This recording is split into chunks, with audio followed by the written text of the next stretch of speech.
Hey everyone, welcome to JD's Realty and Auction. I'm JD and this is Ryan, and we're going to go through the multi-par process, the buying process, Ryan. Moreover, we've had a lot of questions. We've got a big auction coming up, and a lot of people have asked, how's that process going to work? Do you have to buy the whole thing?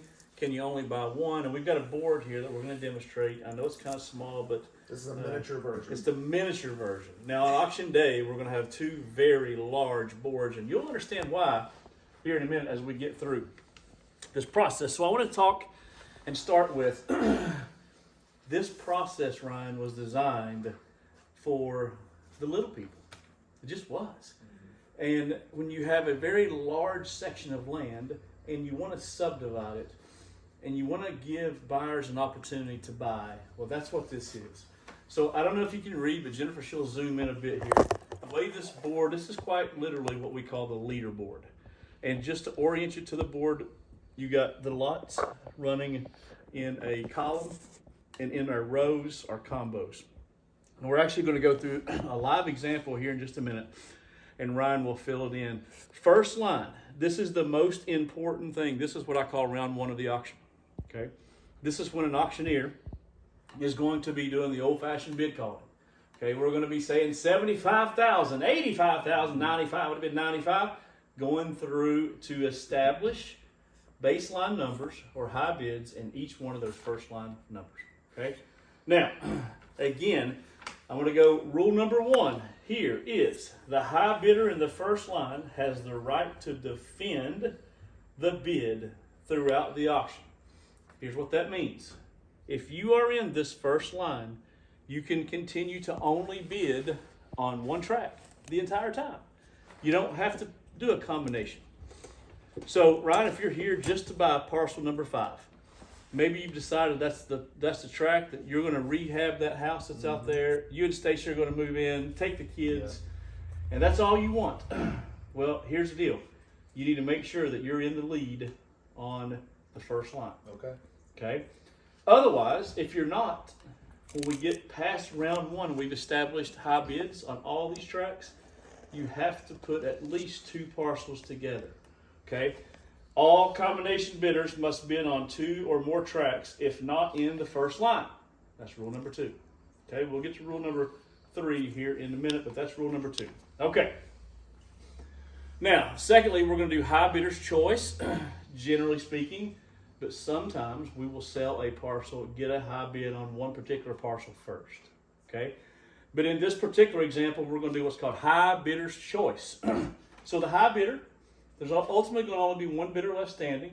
I'm going to look at them and I'm going to say, sir or ma'am, which track do you want to be the high bidder on? So let's do an example now. Okay. So let's start at 50,000, 60, 70, 80, would have been 90, could have been 90, could have been 100,000, now 100, 100 now 110, get it 110, get it 110. Last call, 100,000 now 110, and I have high bid right here. Sir, what parcel would you like? He wants number 5, Ryan, and he was at 100,000.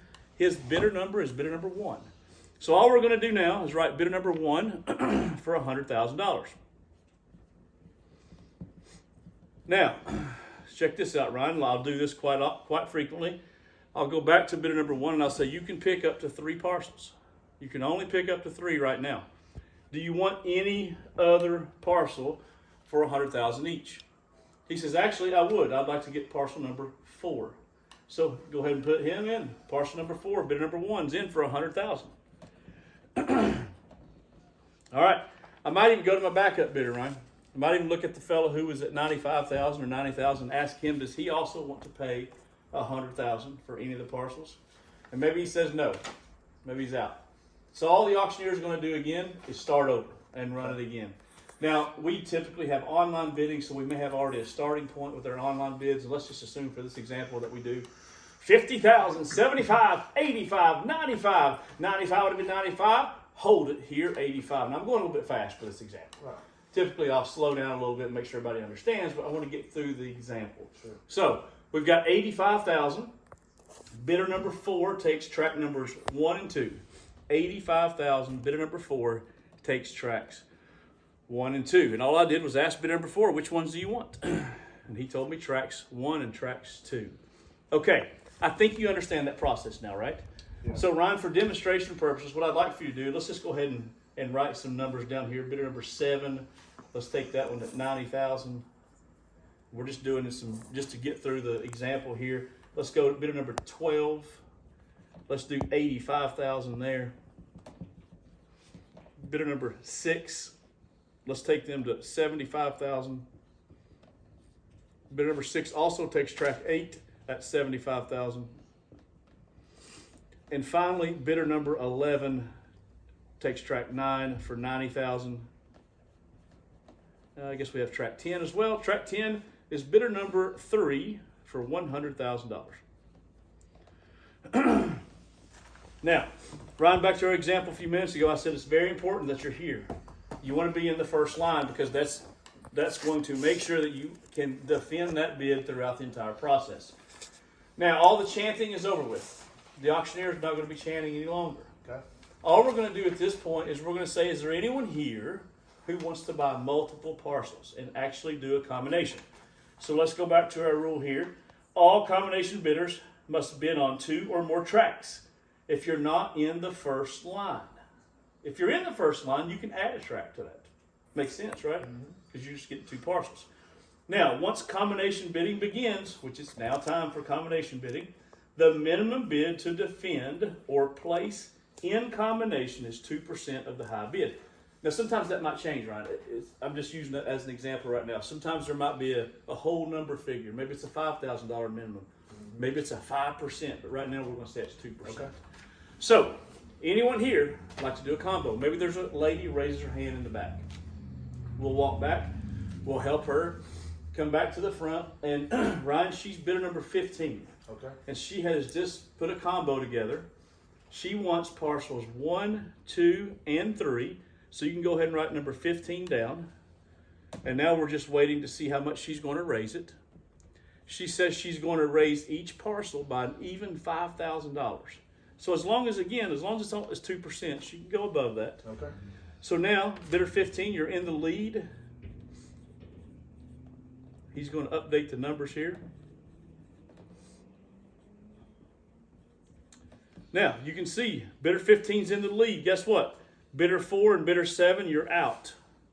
Okay? All we're going to do is we're going to walk over to bidder number 4 and bidder number 7.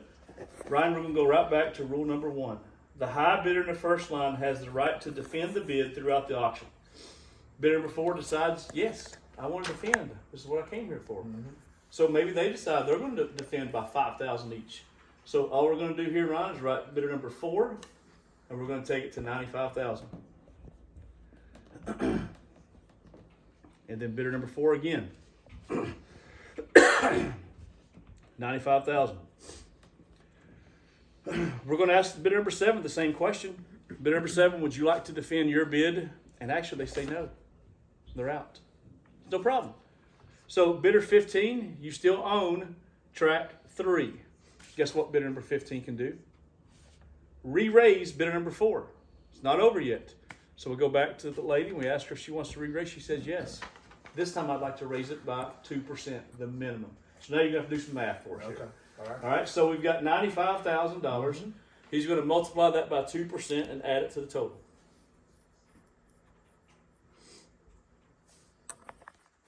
All right, so that's 96,900. 96.9. Here we go. Bidder number 15. Yes, sir.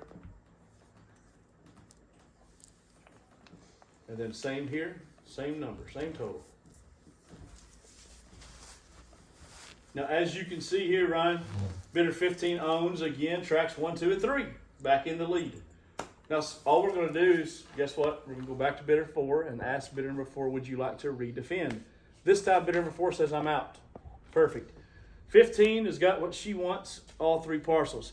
Now, look, we still have all these others that we could be potentially working. We're going to have a bunch of people there on auction day to be able to help you if you have any questions about this process.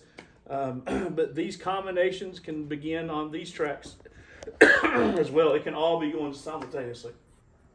That's why we will have maintain the leaderboard on auction day to make sure everyone can see there's no questions who's in the lead on which one. Now, Ron, you might ask, when's it over? Right? When does this end? Yeah. Well, on auction day, we're going to have multiple boards, large boards. If we need to do multiple combinations, we will. Sure. Ultimately, it's going to end when people are done bidding, Okay. right? Because that's the idea. You're here to buy whatever parcel that you want. Okay. At some point, somebody's either going to continue or stop. All right. So that's when the bidding ends. Okay. I can't stress enough though, on this particular multi-parcel auction, you want to make sure if you're there to buy one or two parcels, you got to be in that first line. Otherwise, as you can see, when you get here, you have to put at least 2 tracks together. Any questions over that? No, so if Stacy and I only want the 5.22 in the house, Yep. this has got to be us right here. Got to be. Yeah. It's got to be. Otherwise, if it's not, imagine that you're bidder number 22 right now. Mm-hmm. The only way that bidder number 22 can come into play is how? By 2. multiple tracks. You have to put 2 of them. Yeah. So now you thought you wanted parcel 1, or correction, parcel 5. You're going to have to bid on 5 and 6, 5 and 4, 5 and 7 maybe. Yeah. Otherwise, if you had just been in the first line, you could have stuck with parcel 5. Okay. Okay? All right, folks, thanks for watching. If you got any questions, post it up, hit the like video, follow us on YouTube, and thanks for watching.